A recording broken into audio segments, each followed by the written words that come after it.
दोस्तों, क्लासरूम में आपका स्वागत है। आज हम कृषि बिल के बारे में पढ़ेंगे जिनका अभी हाल ही में कुछ राज्यों में विरोध हुआ। इन बिल के क्या प्रावधान है और विरोध को क्या कारण है उनको हम जानेंगे। आइए आगे बढ़ते हैं। दोस्तों, जब हम कृषि बिल की बात करेंगे तो हमें सबसे पहले पता होना चाहिए कि एपीएमसी क्या है और एमएसपी क्या है। APMC agriculture produce and marketing companies, जो कि मंडियाँ होती है जहाँ किसान अपनी उपज को, अपनी फसल को, अपने उत्पाद को बेचता है। किसान एपीएमसी से बाहर अपने उत्पाद को नहीं बेच सकता अभी तक की व्यवस्था के अनुसार। एपीएमसी में किसान जाकर जो बिचौलिए होते हैं, आड़तीए, उनको अपनी फसल, अपना उत्पाद बेचता है और वहाँ से वो आड़तीए बड़ी कंपनी और व्यापारियों को उससे अधिक कीमत पर उस उत्पाद को बेचते हैं। फिर एक दूसरा वर्ड आता है एमएसपी, मिनिमम सपोर्ट प्राइस या न्यूनतम समर्थन मूल्य, जिसकी घोषणा सरकार द्वारा किसान की फसलों को सुरक्षा प्रदान करने के लिए की जाती है। एमएसपी वह कीमत होती है जिस कीमत पर सरकार किसान की फसल को, उसकी उपज को खरीदने के लिए तैयार रहती है। और जब किसान एपीएमसी में अपनी उपज को बेचने के लिए जाता है तो ये निश्चित होता है कि उसको उस एमएसपी से अधिक कीमत मिलेगी। तो इस प्रकार एमएसपी किसानों को एपीएमसी में होने वाले नुकसान से बचाती है, उनके फसल की जो आय होती है उसको सुरक्षा प्रदान करती है, और जो बिचौलिए व आड़ती होते हैं वो इसका शोषण नहीं कर लें, उनका शोषण नहीं कर पाए, इसकी पूरी व्यवस्था करती है एमएसपी, जो कि 22 फसलों के लिए घोषित की जाती है। अब हम बात करेंगे बिल की। पहला बिल है कृषि उपज व्यापार और वाणिज्य विधेयक 2020। इसका संबंध है कृषि उपज से। इसके क्या प्रावधान है? अभी तक हमने जाना है कि अभी तक के जो प्रावधान थे उसके अनुसार एपीएमसी से बाहर जाकर किसान अपनी फसल नहीं बेच सकता, मंडी से बाहर नहीं बेच सकता। इसके द्वारा किसान को पूरी स्वतंत्रता दी गई है इस बिल के द्वारा कि किसान मंडी से बाहर जाकर और उस राज्य से बाहर जाकर अपनी फसल को बेच सकता है। ये इसमें प्रावधान है, मुख्य प्रावधान। फिर इससे क्या लाभ होगा? जब किसान मंडी से बाहर जाकर बड़े व्यापारियों को, कंपनियों को अपनी फसल सीधे ही बेचेगा तो जो लाभ बिचौलिए प्राप्त करते थे वह लाभ अब कौन प्राप्त करेगा? किसान। अपनी फसल का वह लाभ कौन प्राप्त करेगा? किसान। तो उसके लाभ में वृद्धि होगी। वो जो बिचौलिए हैं का अंत हो जाएगा।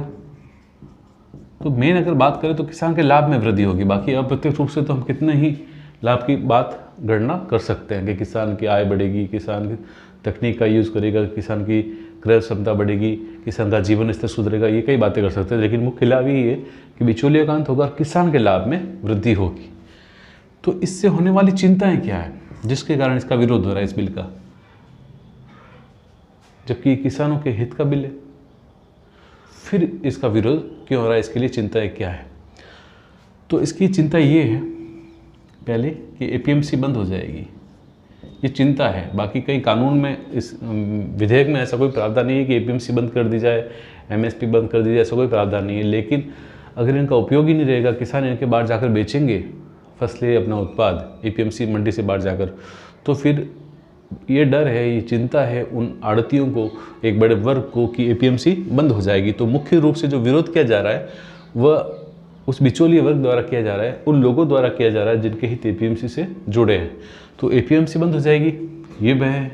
फिर एमएसपी बंद हो जाएगी। फिर अगर एपीएमसी नहीं रहेगी तो एमएसपी की जरूरत नहीं रहेगी, एमएसपी बंद हो जाएगी तो किसानों को इससे नुकसान होगा। ये भी इसमें चिंता व्यक्त की जा रही है, जबकि ऐसा अभी तक कोई प्रावधान नहीं है। एपीएमसी बंद हो जाएगी, एमएसपी बंद हो जाएगी, और राज्य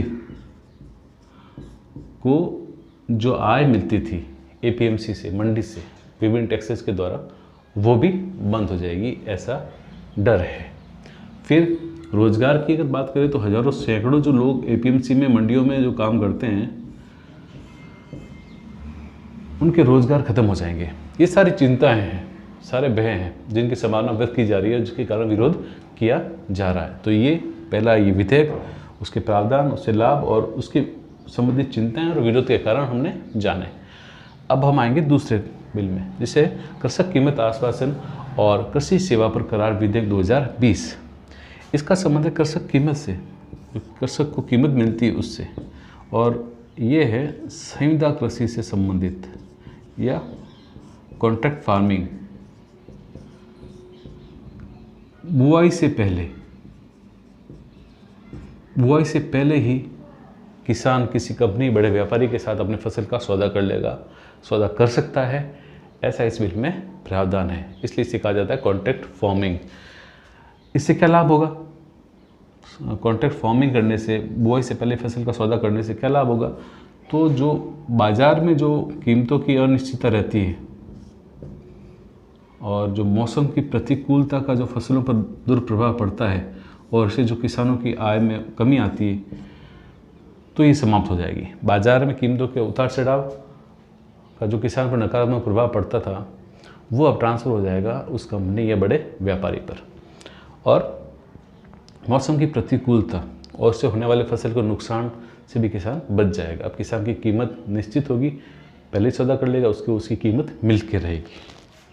चिंताएं क्या है? चिंता यही है कि जिस प्रकार ई कॉमर्स कंपनियां होती है और जो टेलीकॉम कंपनियां होती है, शुरुआत में अपने उपभोक्ता को अधिक लाभ प्रदान करती है, तो उसी प्रकार हो सकता है वो बड़ी कंपनियां, बड़े व्यापारी इस कॉन्ट्रैक्ट फार्मिंग में स्टार्टिंग में किसान को बड़ी कीमत या अच्छी कीमत प्रदान करें, लेकिन कुछ समय के बाद में जब ये जो व्यवस्था है एपीएमसी एमएसपी की नहीं रहेगी, तो किसानों का शोषण शुरू किया जा सकता है।